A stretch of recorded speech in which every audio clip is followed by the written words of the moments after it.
A Rede Luz Espírita, a responsável pelo nosso programa Papo do Bem, convida todos vocês, amigos internautas, para participarem dos nossos canais. O Instagram, o Facebook, o nosso site, com sugestões, perguntas, especialmente nesse programa de hoje, que nós temos a grata satisfação de contar com o nosso Dr. Eduardo Silva, neurocirurgião, e que vem atendendo os nossos pedidos gentilmente, mais uma vez, para participar do Papo do Bem. E hoje nós vamos falar um pouquinho sobre o que fazer para mantermos o equilíbrio psicológico e mental nesses dias de hoje. Como sabemos, nós vivemos num mundo de expiação e provas, um mundo difícil, e temos que procurar viver certo no mundo torto. Eu queria perguntar para você, Eduardo, como é que a gente pode fazer esta façanha, manter o equilíbrio nesses momentos difíceis? O importante, sempre que aconteça qualquer acontecimento ou qualquer situação fora do controle, as pessoas, elas terem a oportunidade de fazerem a reflexão.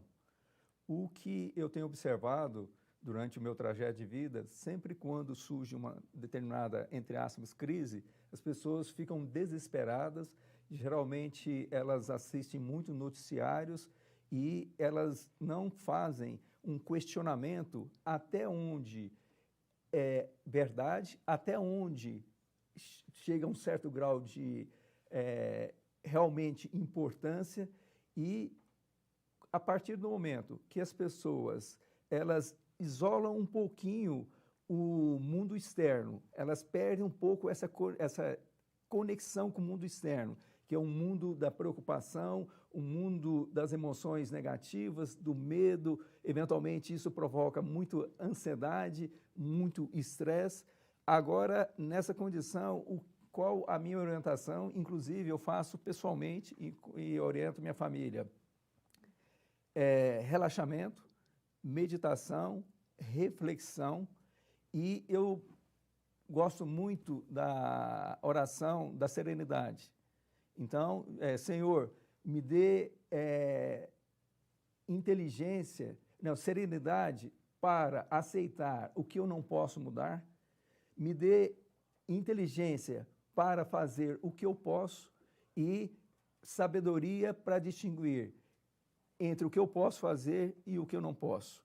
Então, é muito importante nós termos serenidade, analisarmos todas as informações, todas as questões e, a partir desse momento, nós tomarmos uma decisão que vai nos fortalecer, que vai nos permitir tomar sempre as melhores decisões e evitar, lógico, de entrar numa fase de medo, desespero, angústia.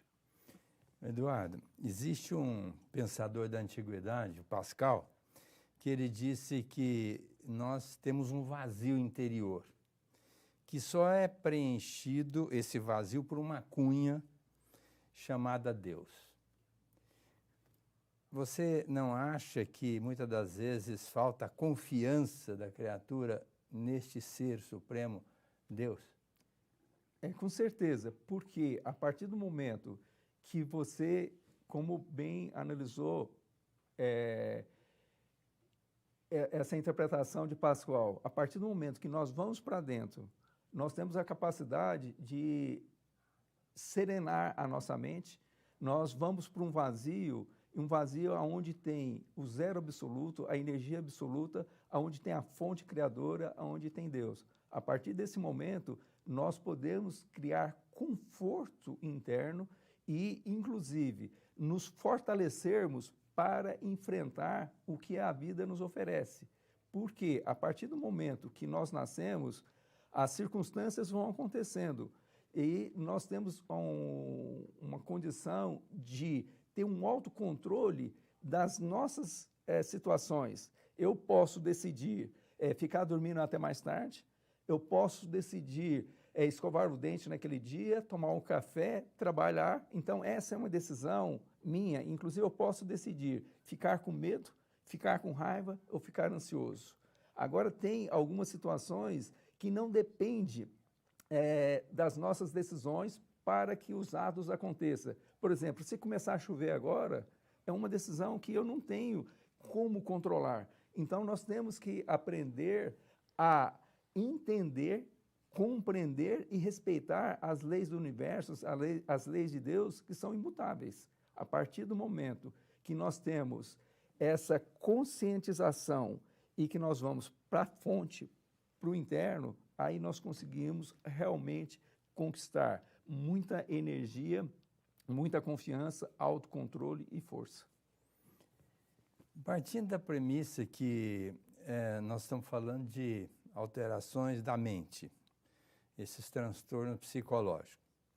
Quando Jesus disse, eu vim para que tenhais vida e vida em abundância, o que representa o conhecimento do Evangelho, principalmente exarado pelas religiões, principalmente as nossas religiões aqui ocidentais, em que o centro é Jesus, o que representa aí a religião e a religiosidade nesse equilíbrio psicológico? A palavra religião nada mais é do que religar. Então, o que nós temos observado nesse século XXI é que as pessoas estão muito ligadas ao material, estão muito ligadas ao ter, eventualmente ao fazer, e pouca conexão ao ser. E isso denota que há uma condição de ego muito grande. As pessoas têm ficado muito egoístas. Era só meu, um acúmulo material desmedido, e com isso as pessoas deixam de voltar para o ser.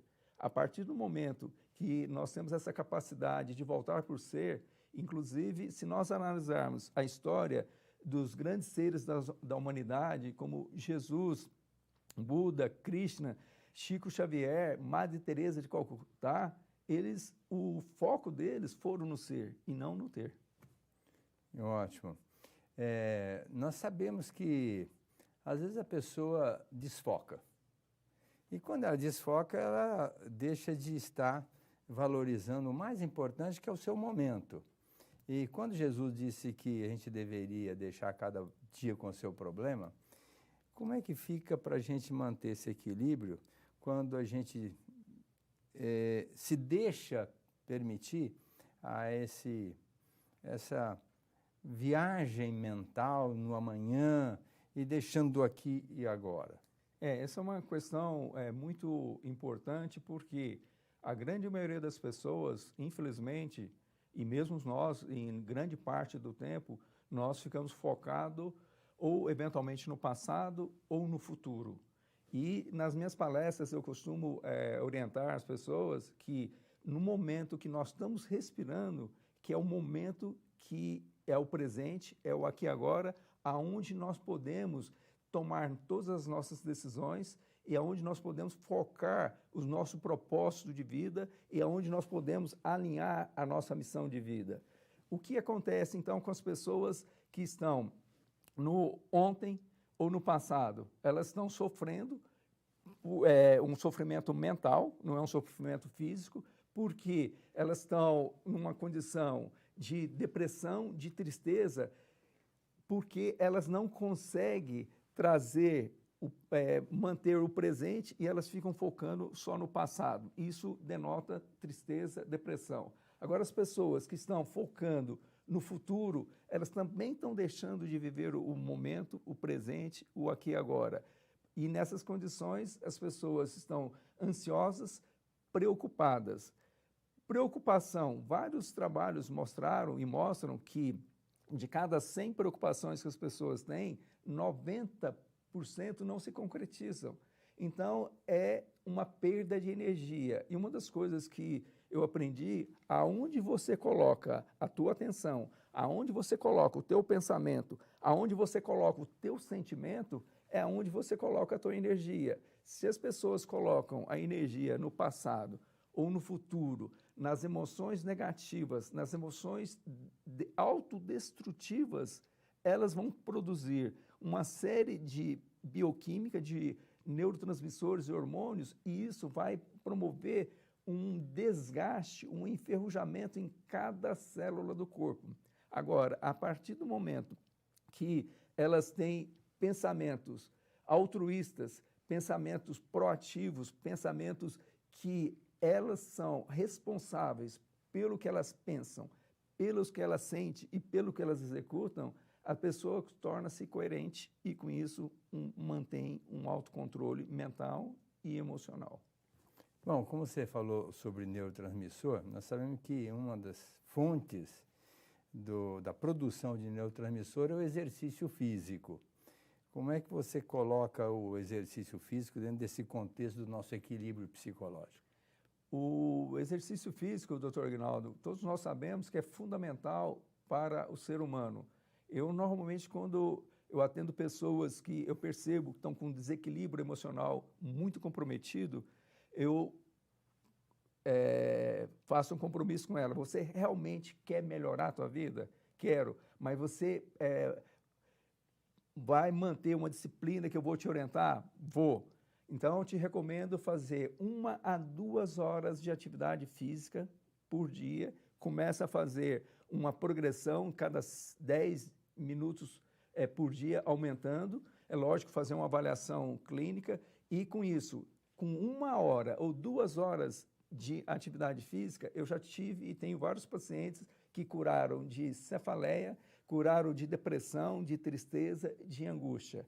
Qual a fisiologia da atividade física?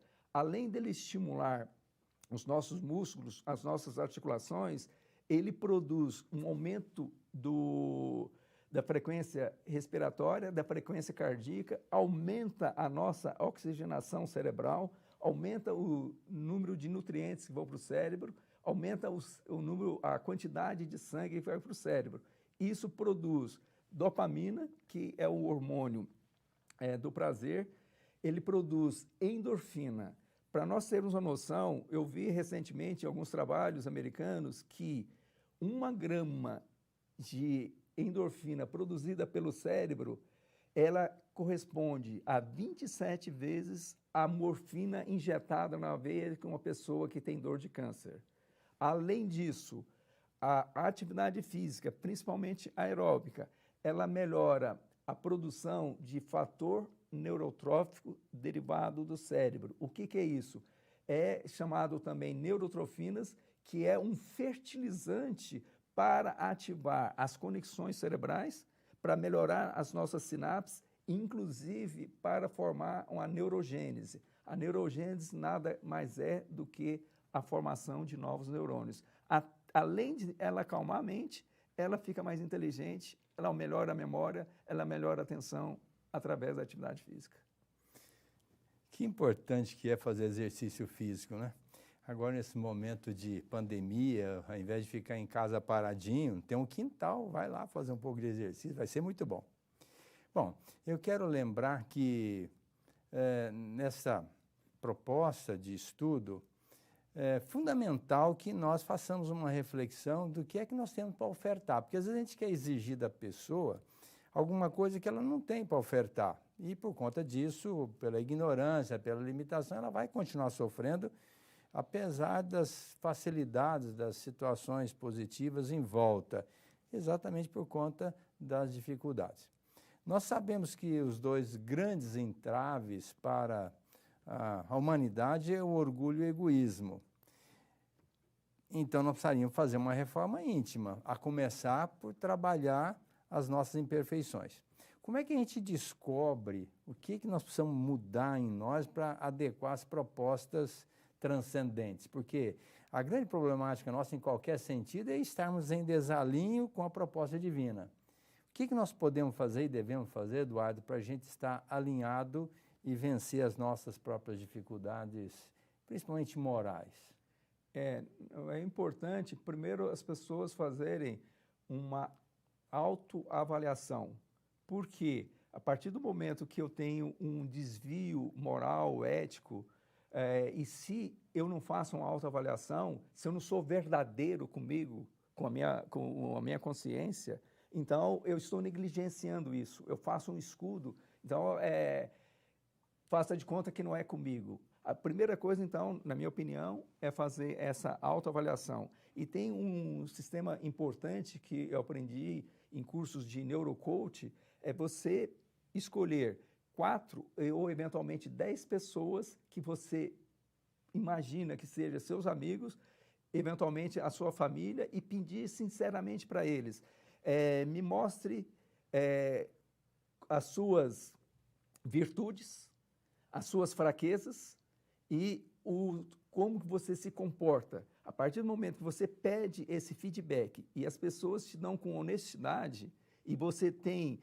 a humildade para aceitar e avaliar, aí é o momento que você tem de realmente ter oportunidade de fazer uma mudança na tua vida, de realmente até se perdoar por eventualmente um ato que você executou ou imaginava ou pensava que não faz parte de um equilíbrio na tua vida, um ato eventualmente antiético, antimoral, e que você possa, a partir desse auto-perdão, dessa autoavaliação, dessa autorreflexão, realmente transcender essa condição. Porque nós sabemos que nós estamos numa fase de evolução e as pessoas, eu nem vou falar, doutor Aguinaldo, erros, as pessoas têm experiências que são desagradáveis e experiências que são agradáveis, mas a partir do momento que você tem uma consciência, uma coisa é você pedir para uma criança, falar, ó, isso tem que ter cuidado, tal. A criança eventualmente não tem entendimento. A partir do momento que você já tem uma maturidade, e essa maturidade, em termos de cérebro, até os 21 anos, onde tem a formação do córtex pré-frontal, você é 100% responsável pela sua vida. Bom, eu queria aproveitar essa deixa do Eduardo para dizer o seguinte, que ontem uma moça ainda me procurou, ela ainda é dependente de algumas drogas ilícitas e também de drogas medicamentosas, porque ela faz um tratamento psiquiátrico. E ela me disse que teve vários erros, várias falhas no passado, e que isso faz com que ela desgoste muito da pessoa dela. E agora está procurando caminhos. Tanto é que alguém sugeriu que ela fosse lá conversar comigo. E eu, logicamente, dei para ela de presente 2 livros. Um é o Livro dos Espíritos e outro é o Evangelho segundo o Espiritismo, para que ela, muito inteligente, por sinal, ela pudesse estar estudando. Porque, às vezes, a gente fica meio perdido por falta de um norte, de uma orientação. E a gente sabe que a doutrina espírita tem resposta para todos os nossos questionamentos, para que a gente possa saber onde nós estamos pisando, de onde nós viemos, o que está reservado para nós no futuro, porque se nós não tivermos essa consciência das leis que regem a nossa vida no plano físico e no plano espiritual, às vezes nós nos deixamos, pela ignorância, a atitudes, nos permitindo atitudes infelizes que podem comprometer muito o nosso psiquismo. Até mesmo muitas pessoas, já de outras existências, trazem falências graves psicológicas, exatamente por conta das atitudes infelizes, dos comportamentos em desalinho do passado. Então, nós precisamos agora alinhar esse comportamento para que a gente possa dar o primeiro passo para o nosso progresso e o nosso equilíbrio, a nossa saúde física e psicológica. Eduardo, diante dessa linha de raciocínio, como é que você poderia estar analisando a importância do estudo para a gente poder manter esse equilíbrio psicológico e espiritual? O estudo, na minha opinião, e eu acredito na sua opinião também, doutor, é a maneira que nós temos de aprendermos. Porque na sociedade tradicional, nós aprendemos através dos pais, dos cuidadores, da família, da escola, da sociedade como um todo. Agora, o aprofundamento do aprendizado é através particularmente, do autodidatismo. Nessa fase agora da quarentena, eu já devo ter lido uns 12 livros. E quando eu tenho tempo, se der, eu leio 2 em 2, 3 dias um livro. Então, assim, eu tenho uma avidez por conhecimento, porque aquela história, quanto eu mais leio, mais ignorante eu me imagino. E isso é, na minha opinião, é a maneira que tem que, em um livro do Espiritismo, um livro de ciência, um livro de ficção, as pessoas estão tendo oportunidade de captar um conhecimento, captar uma experiência, captar uma mensagem e, através de uma leitura, as pessoas têm condições de transcender a ignorância, ou parte da ignorância, e elas podem alinhavar um novo horizonte na vida. Então, na minha opinião, o estudo ele é contínuo e deve ser interrompido quando você parar de respirar. Bom, quero lembrar a todos vocês que estão nos assistindo que agora é momento da gente estar estudando. E para aquele que tem preguiça, porque tem gente que não gosta de ler, não sei, vamos respeitar. Acesse o YouTube, tem centenas, milhares de palestras, de lives que estão bombando. Outro dia eu assisti o Salomão falando sobre a multiplicidade de mundos. Olha, ele fez uma análise tão linda de como a gente deve entender essa sequência de mundos, e quando Jesus disse assim, credes em Deus, lógico, nós todos cremos em Deus, mas crede também em mim. Quer dizer, Jesus evocou, pediu, olha, acredite em mim, estou aqui para orientar vocês. E ele, então, chamou para si a responsabilidade de estar norteando a nossa caminhada. Então, estudar o Evangelho de Jesus é uma necessidade premente e não depende de religião, porque o Evangelho, vamos dizer assim, o Novo Testamento, que está inserido na Bíblia, os 4 evangelistas tiveram o capricho de trazer para nós as informações do Cristo. E ele disse assim, conhecereis a verdade e ela vos fará livres. Conhecereis, não diz conheça, conhecereis a verdade. Depois ele ainda arroga a si o dom da verdade. Eu sou a verdade. Então, se nós quisermos nos libertar, nós temos que ter Jesus como modelo e guia da humanidade e segui-lo. Jesus analisou toda a nossa problemática e disse como é que nós devemos agir. Então, para você que está nos ouvindo, católico, evangélico, espírita, e que também tem lá, vamos dizer assim, outras tendências, como o messianismo, o budismo, que nós respeitamos pelos seus criadores. Procure estudar um pouco o Evangelho de Jesus, vocês vão encontrar um roteiro libertador para evitar esses sofrimentos. O nosso tempo já está se esgotando, Eduardo, mas ainda tem alguns segundos para você dar um recadinho final aí diante dessa nossa proposta de trazer subsídio para os nossos amigos e todos que estão nos assistindo e possam eventualmente contactar com a nossa rede Luz Espírita, de como devemos agir, nos portar além do que você já colocou, para mantermos o equilíbrio psicológico e mental. Importante, resumidamente, relaxar a mente, serenizar a mente, manter a calma, ser 100% responsável pelos seus atos e visualizar que você pode, se você assim o quiser.